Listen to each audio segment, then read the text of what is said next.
One के कभी Shyam one के चले आना, कभी चले आना।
श्याम वन के कभी श्याम वन के चले आना, कभी चले आना।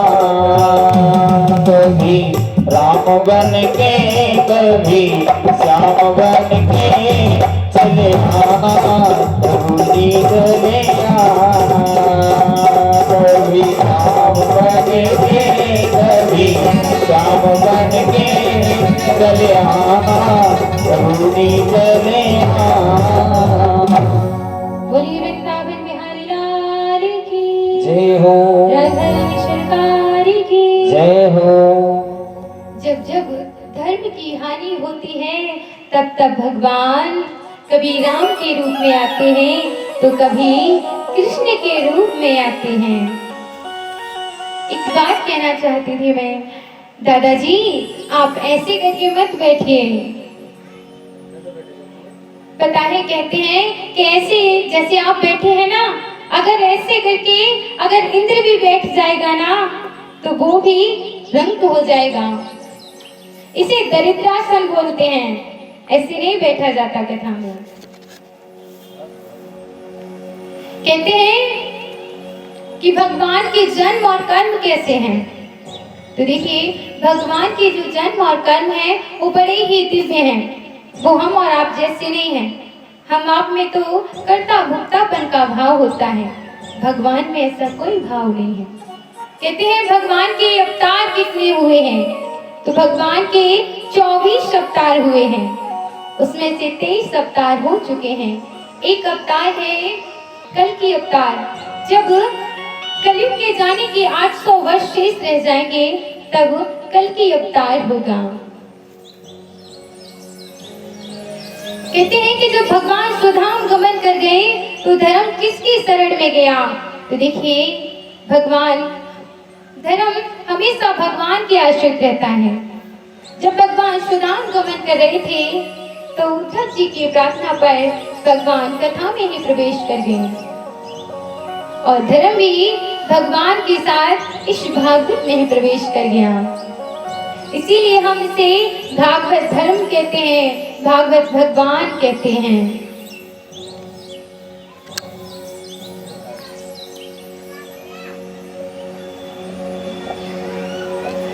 शौनक ऋषि ने श्री सूत जी से कहा, महाराज सबसे पहले ये कथा किस युग में हुई, किस कारण से हुई, किस स्थान पे हुई थी, तो कहते हैं जब भगवान के जाने के 30 वर्षों बाद ये कथा कलयुग में हुई थी। किस स्थान पर हुई थी, सुखताल में। सुखताल में ही सुखदेव जी महाराज ने परीक्षित जी को कथा सुनाई थी। कहते हैं किस कारण से हुई, तो कहते हैं वेद व्यास जी का असंतोष।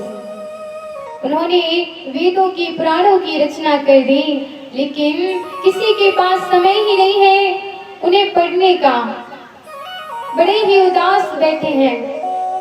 नारद जी आए, नारद जी ने कहा व्यास व्यास जी, क्या बात है, आप बड़े उदास लगते हैं। तो वेद व्यास जी ने सारी बात बता दी। कहा, महाराज, मैंने वेदों की पुराणों की रचना कर दी, लेकिन कलयुगी लोगों के पास तो समय ही नहीं है उन्हें पढ़ने का। नारद जी ने कहा, व्यास जी, आपने वेदों की रचना तो कर दी, पुराणों की रचना तो कर दी, इसमें तो विधि निषेधों का ही वर्णन है, आपने भगवान की लीला का वर्णन नहीं किया।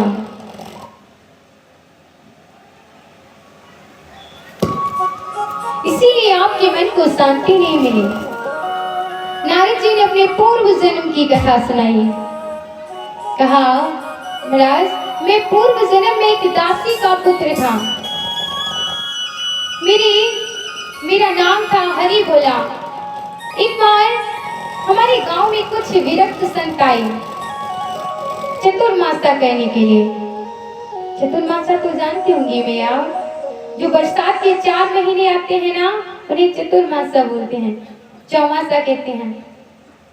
तो नारद जी ने कहा, जो हमारे गांव के पंच पटल थे ना, उन्होंने मेरी माँ को उनकी सेवा में नियुक्त कर दिया।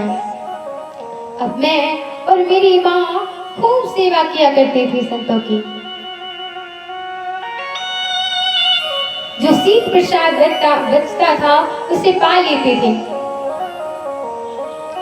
नारद जी कहते हैं, उन संतों के साथ में रहकर मेरा मन इतना विरक्त हो गया कि फिर मेरा मन इस संसार में नहीं लगता।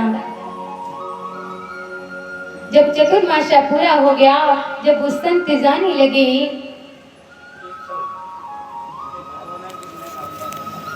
तो नारद जी ने कहा, महाराज, मुझे भी अपने साथ ले चलिए। संतों ने कहा, देखो, तुम्हारी माँ का तुम्हारे अलावा कोई नहीं है इस दुनिया में, इसलिए तुम यहीं पर रहकर भगवान की सेवा करो, भगवान की पूजा करो। उन्होंने एक मंत्र दिया। कौन सा? ओम नमो भगवते वासुदेवाय नमः।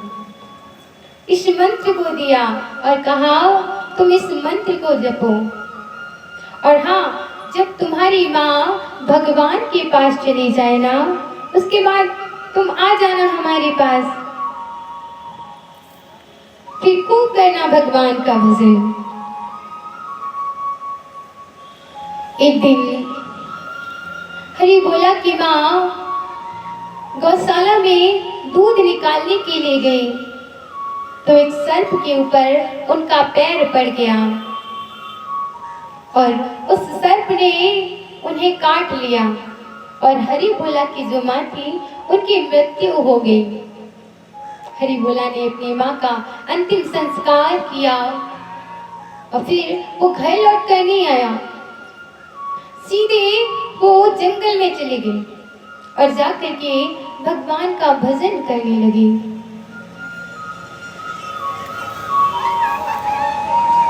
नारद जी ने वेद व्यास जी महाराज को चतुर्श्लोकी भागवत कथा सुनाई।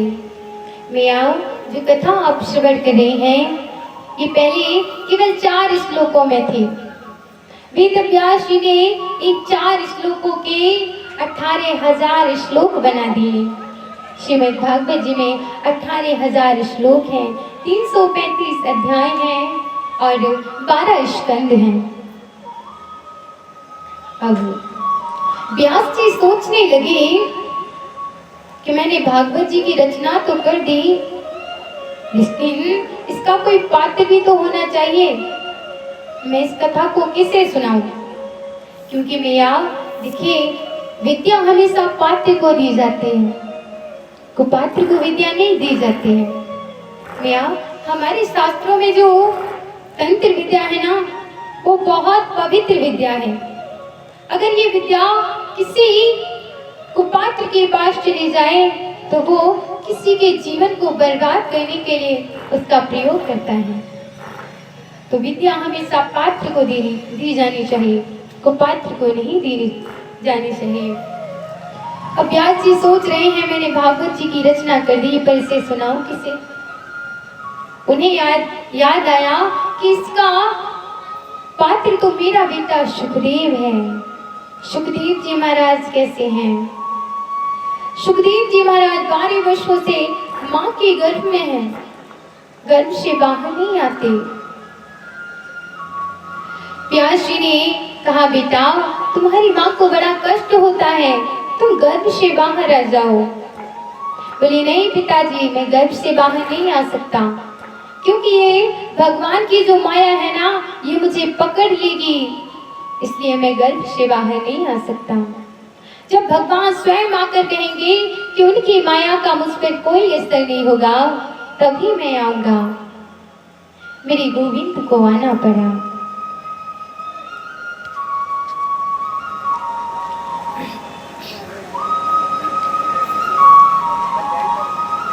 उसके बाद सुखदेव जी गर्भ से बाहर आए और जन्म लेते ही वो जंगल में चले गए। अब व्यास जी उनके पीछे पीछे आ रहे हैं, बेटा रुक जाओ, सुखदेव बेटा रुक जाओ। बोले, नहीं पिताजी, इस माया का कोई भरोसा नहीं है, मैं नहीं रुक सकता। सुखदेव जी की ओर से वृक्षों ने जवाब दिया, कहा, व्यास जी आपके मन में जो पिता और पुत्र का भाव है ना, सुखदेव जी के मन में ऐसा कोई भाव नहीं है, इसलिए आप लौट जाओ। व्यास जी लौट आए और उन्होंने अपने शिष्यों को कुछ मंत्र सिखाए और कहा कि तुम इन मंत्रों का उच्चारण वहां करना जहां सुखदेव जी समाधि लगा कर बैठे हैं। शिष्य गए और जहाँ सुखदेव जी समाधि में बैठे हुए थे, वहीं उन श्लोकों का गायन करने लगे। पहले श्लोक में भगवान के सुंदर स्वभाव का वर्णन किया, भगवान के सुंदर स्वरूप का वर्णन किया। भगवान का स्वरूप कैसा है? तो कहते हैं, मोर मुकुट है, पीली पीताम्बरी है, गले में वैजंती माला है। अब तो सुखदेव जी ने आंखें खोली, सोचने लगे इतना सुंदर कौन है, लेकिन फिर से आंखें बंद कर ली। बोले, होगा कोई। फिर उन्होंने दूसरा श्लोक सुनाया। दूसरे श्लोक में भगवान के स्वभाव का वर्णन किया। भगवान का स्वभाव कैसा है? तो कहते हैं, अहो बंकी समकालकूटम। देखिए, जो पूतना थी वो जहर लेके आई थी, भगवान को जहर पिलाने के लिए आई थी, और भगवान ने उस पूतना को भी माँ की गति प्रदान कर दी। बताइए, भगवान से ज्यादा दयालु कोई हो सकता है क्या?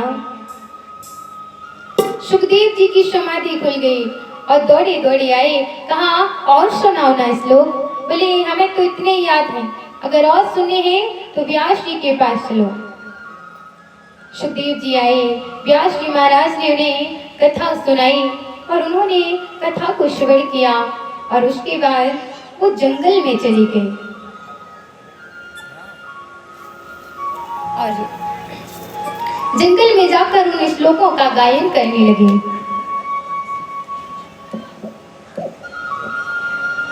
आइए एक प्यारा सा भजन बोलेंगे। जय राधे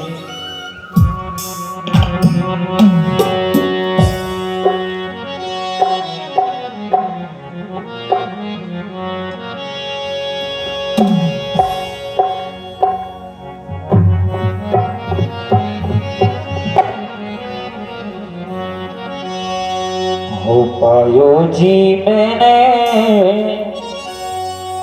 है राम रतन धन पायो, पायो जी मोहे राम रतन धन पायो, पायो जी मैंने राम रतन धन पायो, पायो जी मैंने राम रतन धन पायो।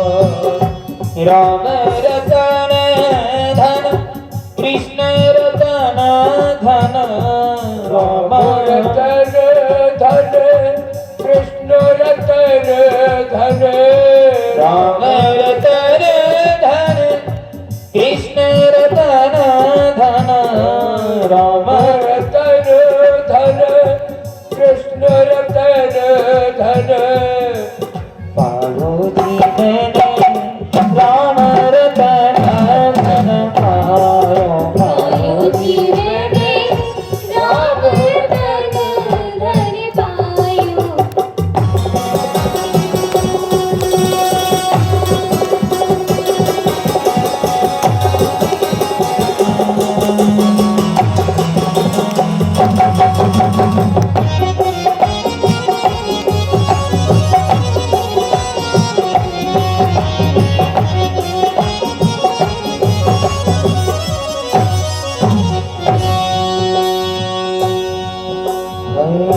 वस्तु अमोलक दी मोरे सत्य गुरु वस्तु अमोलक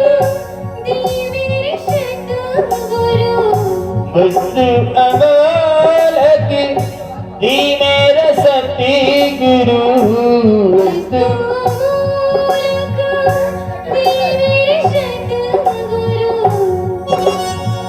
हरक रस जस गायो पायो जीवन राम रतन धन पायो पायो जीवन कृष्ण रतन धन पायो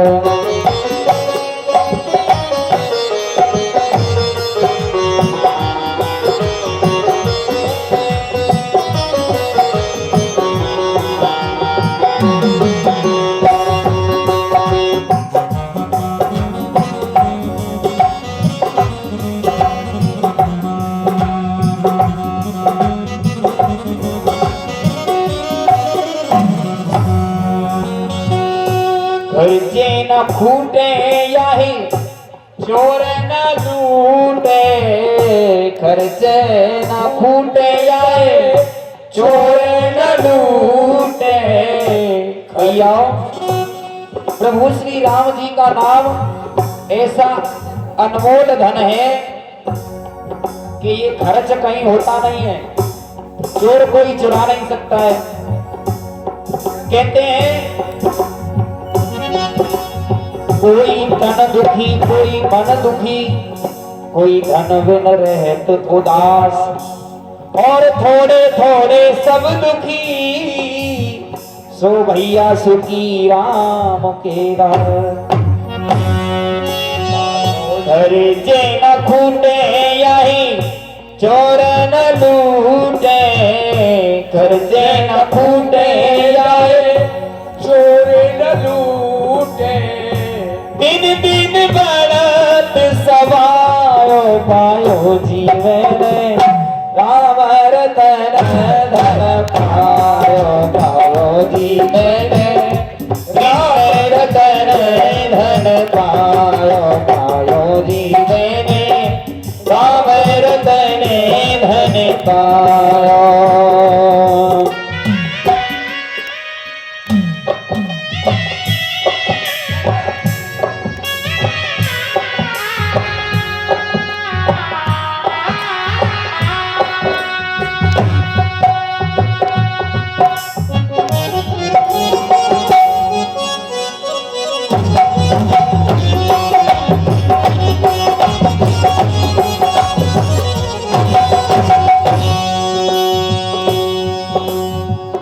साचो तेरो नाम साचो तेरो नाम साचो तेरो नाम प्रभु साचो तेरो नाम झूठे जग के काम राम साचो तेरो नाम साचो तेरो नाम राम साचो तेरो नाम झूठे जग के काम राम साचो तेरो नाम साचो तेरो नाम राम साचो तेरो नाम झूठे जग के काम राम साचो तेरो नाम।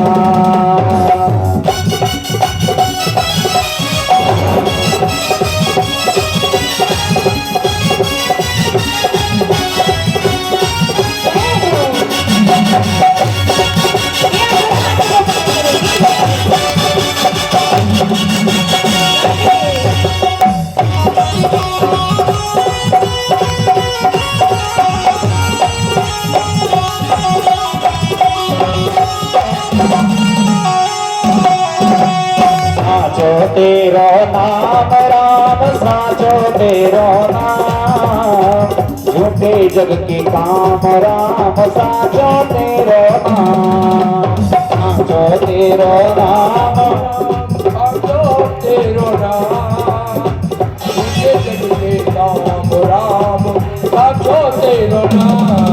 ओ राम नाम लेते रहो जग जग भले प्राण राम नाम लेते रहो जब तक घट में प्राण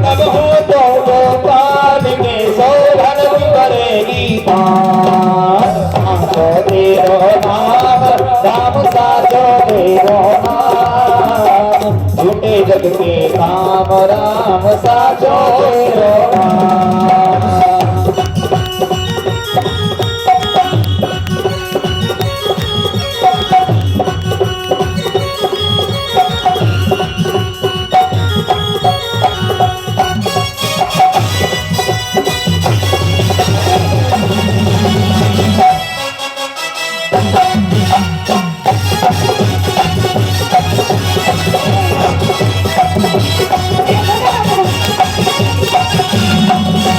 साचो तेरो नाम प्रभु जी साचो तेरो नाम, झूठे जग के काम राम साचो तेरो नाम। साचो तेरो नाम साचो तेरो नाम, तुझे जग में नाम तेरो, साचो तेरो हो राम ही केवल प्रेम प्यारा, राम ही केवल प्रेम प्यारा, जान ले